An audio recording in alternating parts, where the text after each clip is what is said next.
Welcome into week 2 of Home Team Friday nights. Bringing you the best highlights, inside access. Everybody has everybody's back. You talk, you communicate, everybody bumps everybody, you give your gas, and then we go hard, right? And top plays from across Central Kentucky. The road to Rupp Arena is heating up like never before, and we've got games from tonight covered. It all starts now on Home Team Friday nights. Live from Fox 56 Sports, this is Home Team Friday Nights, sponsored by Aptiva Health Orthopedics.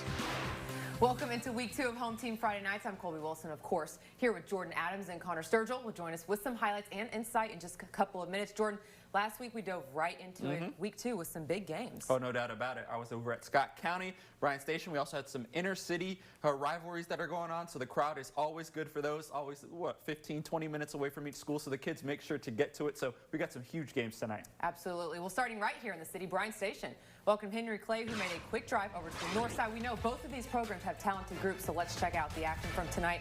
Both trying to bounce back from losses. Blue Devils' Richard Goatley sees the open lane, tries to get the pass, but it's picked off, and they find you-know-who. Come on, you know Amari Owens is going to get it done. 27 points tonight from the senior, going 12 for 18. Coach Brown trying to get his group going. Goatley is going to get the ball over here. He's going to look up to find Jackson Steffen, who somehow gets around Tayshawn Adams. He finished with 15 tonight. This game very close until the very end. Student section, of course, getting into it, but it's the defenders who execute best down the stretch, taking the city match at 45-35 over Henry Clay. All right, well, a very familiar name to Kentucky basketball fans, Sean Woods, one of the unforgettables. He took over the Scott County Cardinals, a program that hasn't been doing too good in recent years, but he's brought some new life to him, sitting at 9-5 on the season, undefeated in the region and district play so far, but they got a big test tonight against Frederick Douglass. They were looking for a statement win. I got a chance to get into the locker room with Coach for our Inside Access segment, so take a listen.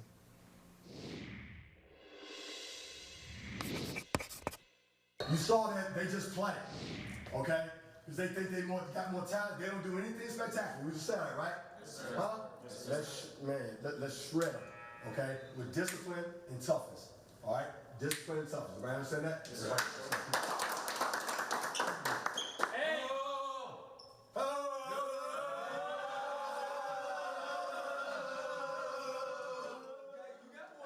Which doesn't ever not bring the energy. So here we go, Broncos versus Cardinals. We're gonna start with the home team, and they're nearly gonna turn it over on this weave action, but Phillip Grimes is gonna get the ball back and then drop a dime to Braylon McNair, who gets the bucket to go down low. You gotta love a good bounce pass. After the turnover, though, the Broncos are gonna get out and running as they love to do. It's gonna be DeMarcus Surratt who throws it up to the big fella, Nate Cohen, who finishes right at the rim. You're gonna see more from number 3 in just a second.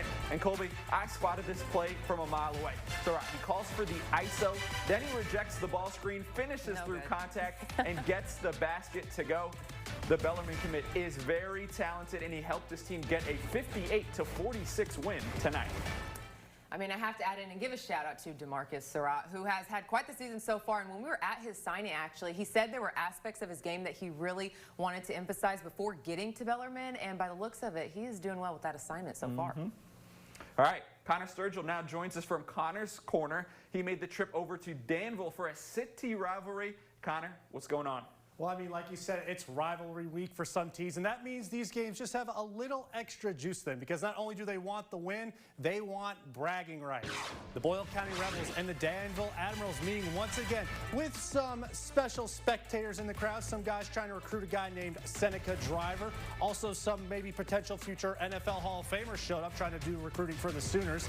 But let's see if Seneca Driver is good on the court as he is on the field, as he's going to climb the ladder on the lob for the bucket. Not a dunk, but still pretty impressive. The Admirals haven't beaten the Rebels in the last 9 attempts, so they want this one bad, as Landon Reed making some space for himself, breaking down a couple defenders on the jumper and hitting them with the finger wag afterwards. And like I said, it's your rival. Just play a little bit harder. And Reed leaving it all out there tonight, going through the defender off the baseline drive for the bucket. And Danville beats Boyle for the first time since 2021, 53-50.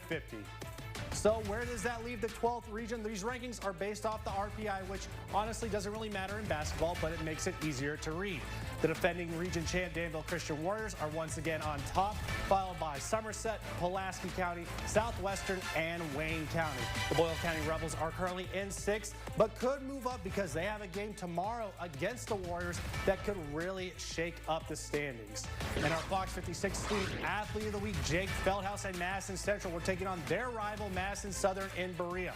Right off the tip, Feldhaus getting to work down low off the baseline, lays it in to put the Indians on the board first. Central had no problems jumping ahead early, but Tucker Noby of the Eagles with the nice fake and scoop layup to get Madison Southern going. But Indians just too talented across the board as Feldhaus with the steal and then getting it out in transition. He's going to find Grayson Burton in the corner and he drains the triple, and the Indians roll tonight 91-61 over the Eagles.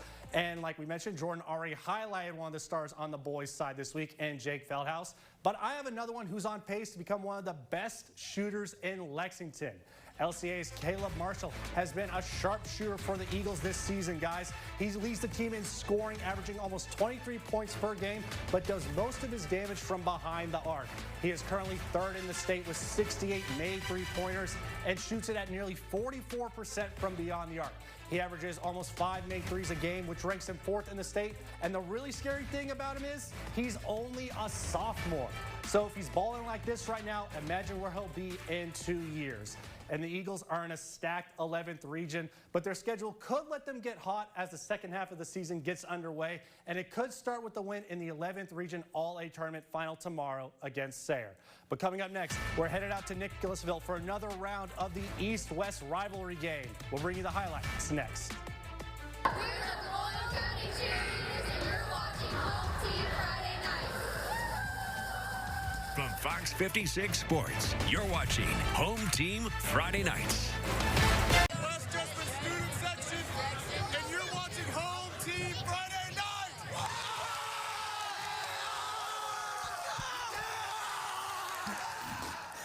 I love that. Did they steal the head from the mascot? I don't know, but they killed that, I'll be honest. One thing you learned quick is rivalries never disappoint in the Bluegrass. We had a big one tonight with East and West Jessamine going head-to-head on both the boys and girls side. Let's get to the boys' highlights. We'll bring you the girls later on in the show.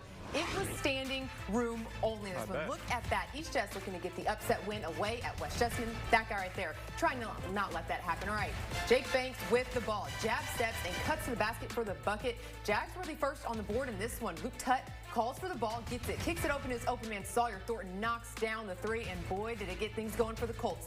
Next play, right back down the court. The Colts take the halftime lead 21-16. Out of the half, Jags talking the game plan over and think it's safe to say it works. Jags with the ball movement here, passing it off, and it's Banks again. He finds the open lane to the rim, dodging the attempted block and lays it in. East just stuns the home crowd, gets the win over cross-county rival 47-38, big time. How about that? Well, Woodford County hosting Shelby County tonight. The Yellow Jackets started the year hot, but are now below 500 in the past month. First quarter action, Gavin Banks trapped on the sideline.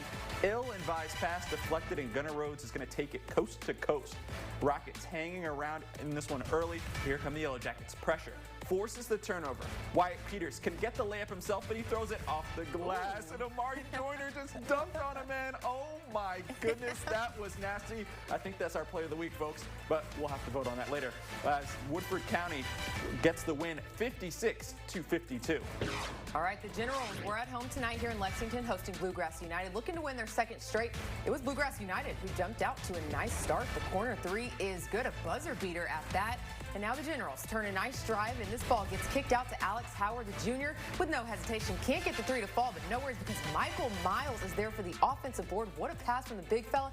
Finding Joseph Chatting, the floater is good. Lafayette wins its second straight at home, 65-54 over Bluegrass United. All right, we got some final scores for you folks. Danville Christian with a big win over Pulaski County, 62-43. Corbin, that's an even bigger win over Williamsburg, 92-18. That's some good defense. Russell County, 81 to Southwestern, 63. Then North Laurel, the Jaguars were going crazy tonight, folks. 102 to 64. I bet Reese Davidson had a whole bunch of points tonight, Colby. Oh, you know he did. Well, coming up next on Home Team Friday Nights, we are jumping over to the girls' side. There was a full slate of matchups tonight you won't want to miss. Keep it here. We're the Danville Cheerleaders, and you're watching Home Team Friday Night. Go From Fox 56 Sports, you're watching Home Team Friday Nights. Okay, student section, and you're watching Home Team Friday Nights.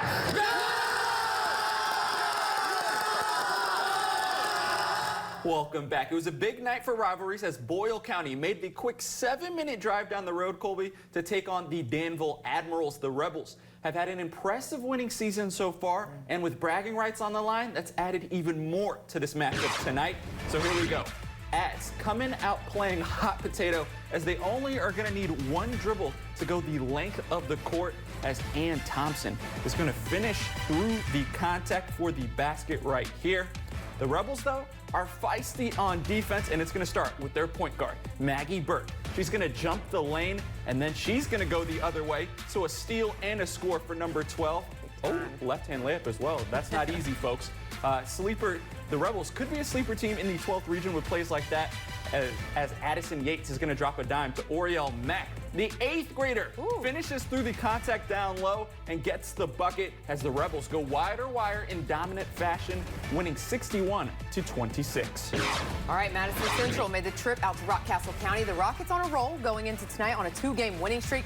Right off the tip, it's a nice pick and roll action. Kaylee Smith rolls and Taylor King finds her no problem off the drive in the lane for the nice 2 off the glass.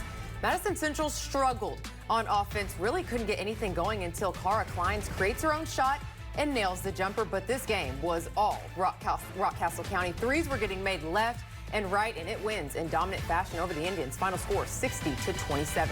All right, back over at West Jessamine as the Lady Colts look to keep up their win streak against their cross-county rival, the Lady Jaguars. Colts win the tip, and they start out hot. Senior guard Katie Maston gets the steal. She's going to easily take it all the way down the court for the layup. Colts would go on a 14-0 run to begin the game, but just under 2 in the first. Maddie Arnold gets the steal of her own, and she's going to spin and win her way to the basket.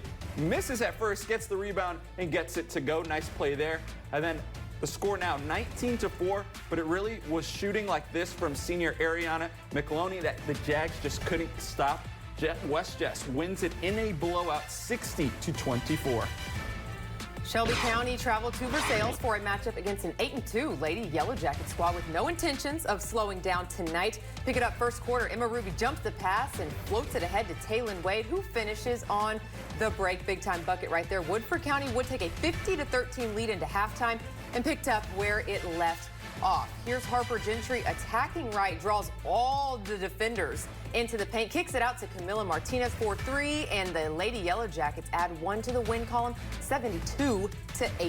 Okay, back here in the city, Colby, we had Bryan Station hosting Henry Clay. We're going to start with Jaden Jeffers. She uses the in and out crossover dribble to perfection. She hangs in the air and gets the hoop plus the harm. That was a serious move right there, and she is fired up about it. Later in the frame, it's going to be Jeffers again. This time, she's going to get stuck down low, so she just passes it to her teammate, Kelsey Lawson, who drains the wing triple. The Blue Devils made a bunch of threes tonight, folks. Last play, and it's going to be Akaya Wade beating everyone down the court for the Bryan Station bucket, but Henry Clay is going to leave with the win, 71-51. All right, here are more girls' scores on the night. Rowan County gets the win over Mercer County, 67-42. North Laurel with the big-time win over Jackson County, 56-26. Somerset takes down Garrett County, 53-40. And Southwestern takes down Russell County, 49-37. All right, coming up, we'll bring you our top 3 plays from both the boys and the girls' side of things tonight. So keep it here, because we have more on Home Team Friday Nights. From Fox 56 Sports, you're watching Home Team Friday Nights. Welcome back into our last segment here on Home Team Friday Nights. It's time to give you our top 3 plays of the night that you will then vote for. Play 1 is going to Madison Central. What a pass to find Jake Feldhouse down low. The Belmont commit the 2-handed slam. Big time from him. He was also our student athlete of the week, so why not cap him off as the play of the week as well? Jordan, play 2, what you got? That's a pretty good idea. Well, we go over to Woodford County where Wyatt Peters can easily score the basket, but he throws it off the glass to his teammate Amari Joyner. he can jump, folks. He's a football star as well. And as you can see, man, he loves to make plays and get up on the rim. I think that should be our play of the week. Connor, what you got? Well, we're back here in Lexington as Jane Jeffers from Henry Clay uses a nice crossover move, shakes her defender, and then just hangs in the air to get the hoop plus the harm. A serious move right there to help Henry Clay get the win tonight. All right, you've seen the 3 plays. Now you need to know how to vote. All you got to do is scan the QR code on your screen right now, or you can head to our website in just a little bit and watch the plays back and vote there. Voting closes on Tuesday evening at 5 p.m., and we announce the winner at Tuesday at 6:30 p.m., but also at 10 as well. All right, and like always, we are looking for the most hyped student section of the season. We did it for football, and now we're doing it for basketball. If you see any of us at the game, Colby, Jordan, or myself, or any of our Fox 56 crew, get loud, get proud, show us that you want the hype, and we'll come and give you a banner to show you that you deserve it. And let's hear West Jez's bid for the Hype Award. We're the West Jessamine student section, and we got the hype! We got the hype! We got the hype! We got the hype! We got the hype! We got the hype! Okay, pretty solid. I mean, pretty solid from West Jez. All right, and now it's time for our first edition of our home team Super 6. Coming in at number 1, Madison Central, riding an 11-game win streak. Number 2, the GRC Cardinals, who have won 9 of their last 10 and won the war of I-64 against MoCo most recently. Number 3 is Frederick Douglass, winning 4 of their last 5, including a win over Bryan Station. That one loss, though, the GRC Cardinals. Number 4 is North Laurel, who was dominant tonight, and they've been dominating the 13th region and are currently on a 5-game win streak.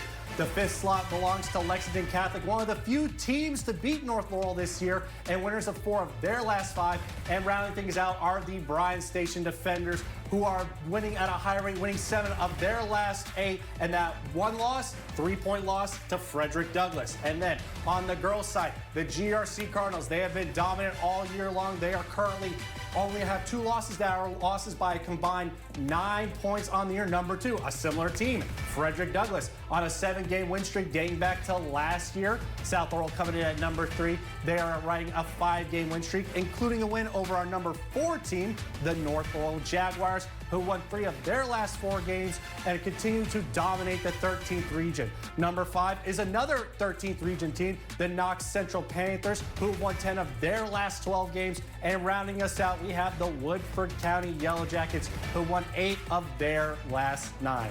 I mean, on the boys' side, 6 of those teams, 11th region, 3 of them right here in the city. Only one team can make it out of the region. I know that's always kind of a gripe, but I mean, you got 3 or 4, maybe the best teams in the entire state, and only one gets to go to Rupp Arena. Absolutely, and as we know, these lists will absolutely fluctuate with the schedule and how lengthy of a season